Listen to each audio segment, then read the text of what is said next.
watching Israel National News. IDF initiates Operation Blue Skies to stop Qassam rocket attacks. Suicide bomb attack near Tulkarem. 19 new outposts.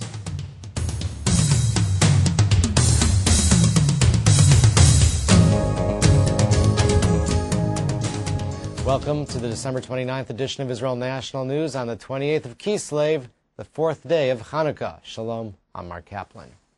It's called Operation Blue Skies. The operation, which began Wednesday evening, has been initiated targeting the terror organizations responsible for ongoing firing of Qassam rockets at Israeli communities near the Gaza Strip.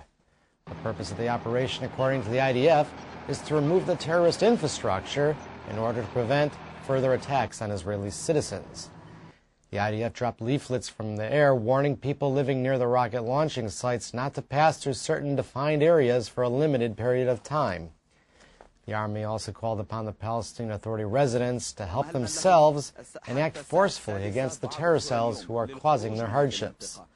Since the operation began around 6 o'clock Wednesday evening, the Air Force hit 6 northern Gaza access roads leading to Qassam rocket launching sites. The Army began firing artillery rounds against targets in northern Gaza and at areas in close proximity to the newly established security strip, which is aimed at distancing Qassam launchers from the border with Israel. Initiating this operation has led the IDF to re-enter the evacuated areas of northern Gaza, specifically what was the community of El Sinai. Many in Israel who were critical of the operation say that when Israel left the Gaza Strip, the anti-disengagement camp insisted that Israel would be forced to re-enter Gaza. Operation Blue Skies is supporting this claim. Likud Knesset member Yuval Steinitz, who heads the Foreign Affairs and Defense Committee, has called the Gaza buffer zone useless. Steinitz insists that Israel must fight the terrorist infrastructure, not fire into open fields. Palestinian Authority Chairman Mahmoud Abbas is also critical of the operation, saying that Israel left the Gaza Strip and has no right to return. One person was killed and 2 others wounded in a suicide bomb attack near an IDF checkpoint near the Sumerian PA-controlled town of Tulkarem. Gabi Newman is on the scene. Gabi, what can you tell us about the attack? Shalom, Mark.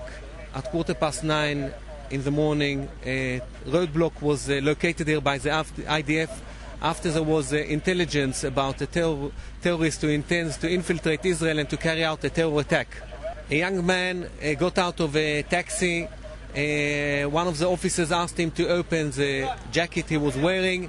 When he opened the jacket, he detonated an explosive belt he was wearing, killing the officer and injuring 3 soldiers. One of them is in moderate situation, and killing 3 Palestinians. We arrived on the scene after the attack and saw the wounded. The wounds were the same as what we've seen in other attacks in central Israel and in Israeli population centers. To my regret, this was a tragic event, but had the suicide bomber reached population centers in Israel, this event would have been far more tragic. From Jabara, North Shomron, back to you, Mark, in the studio. All right, thank you, Gabi. Terrorists have kidnapped 3 British human rights workers in the southern Gaza Strip. The abductions occurred in Rafiah near the Egyptian border. Palestinian Authority police say that they are searching for the gunmen. It's democratic election time in Gaza. No, this is not the civil war in Lebanon. This is Gaza today. The anger of the new guard of the Fatah terrorist organization is being expressed in the streets. Gun battles between the armed Fatah terrorists against the Palestinian Authority police have become commonplace. The cause of the battle is because the younger gangs are not on the Fatah candidate list for the upcoming elections. Almost every day, this violent gang takes over the election headquarters, and now PA Chairman Mahmoud Abbas, as a last resort, has ordered his security forces to use live ammunition against the armed gangs. But these steps are still not preventing the split in Abbas's Fatah party that has given the cause for the violence. In an unusual move, Lebanon's prime minister has condemned the Tuesday night rocket attacks against Israel. United Nations Security General Kofi Annan on Wednesday also condemned Tuesday's Katyusha attacks. 19 new locations throughout Judea and Samaria and Ksufim are the sites of Land of Israel construction and pioneer spirit as of this Hanukkah. Soldiers are guarding the new sites. The Land of Israel youth loyalists took advantage of their Hanukkah vacation to advance the cause of the people of Israel in the Land of Israel according to the Torah of Israel. Yoni Kempinski reports. On Tuesday afternoon, dozens of adolescents went up the hill outside of the community of Beit El. The goal? Establishing a new outpost.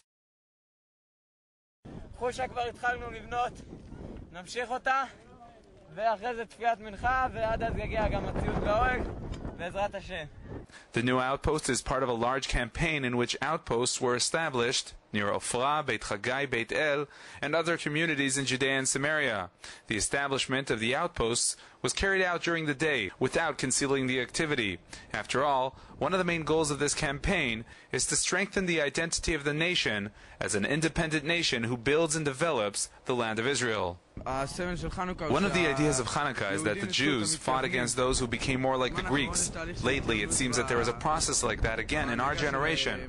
We want to show that we will be victorious. We will establish more communities, and we will not be broken because of what happened to us this past summer in Gush Katif. After the group gathered on the hilltop, the youth started gathering stones and putting up a tent. What's the goal? To build in the land and to live in all the land forever. To build in the land and to live in all the land forever. It's our land. Almost all the participants I met outside of Beit El were teens. This fact doesn't deter these pioneers, rather encourages them to continue and build. The youth are the first. They lead the crowd. The youth are strong. Adults don't have the strength needed. Communities included in the construction include Elazar, Bat Ayin, and Efrat in Gush Etzion, Adayad, Beit El, Ma'ale Levona, Psagot, and Kochav Yaakov in the Benjamin region north of Jerusalem, Ma'ale Hever south of Hebron, Mitzpe Yericho, and Kochav HaShachar in the Jordan Valley, and Karnei Shamron, Eli, Peduel, Talmon, and Yitzhar in Samaria. At Ksufim, at the former entrance to Gaza, 30 former Gush Katif residents established a presence, but did not sleep there. They hope to turn it into a permanent meeting place for former Gush Katif residents. Former General Security Service Director Avi Dichter on Wednesday announced that he is joining Prime Minister Sharon's Kadima party. Dichter is believed to be a strong candidate for defense minister if Sharon's party wins the elections. According to the latest polls, Prime Minister Sharon's Kadima party remains in the lead with 42 seats. Labour comes in second place with 17 seats, while Likud, now under the leadership of Benjamin Netanyahu, is climbing in the polls and would now receive 16 seats. Less than 2 weeks ago, Likud would have only had 9 Knesset seats according to the polls. The popularity of the ultra-secular Shinoi party is down to the point where they would not even receive any Knesset seats.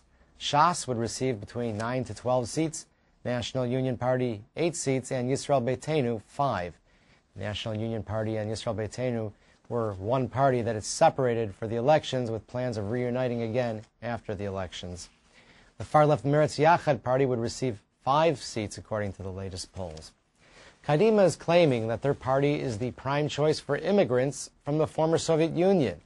Yisrael Beitenu is refuting that claim. Their party leader, Avigdor Lieberman, says that all the latest polls show that immigrants from the former Soviet Union are wavering between Kadima and Yisrael Beitenu, with each party enjoying a slight advantage depending from poll to poll.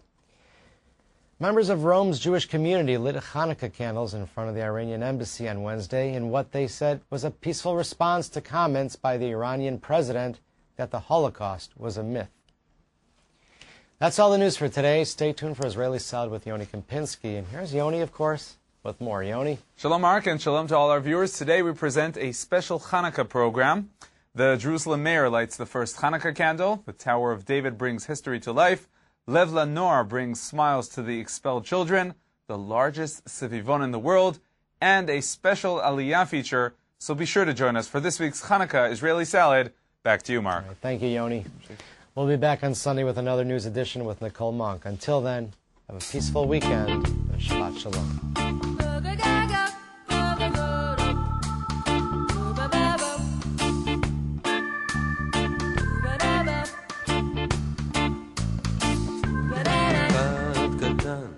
גד קטן, 8 ימים שם נור נתן, כל העם התפלא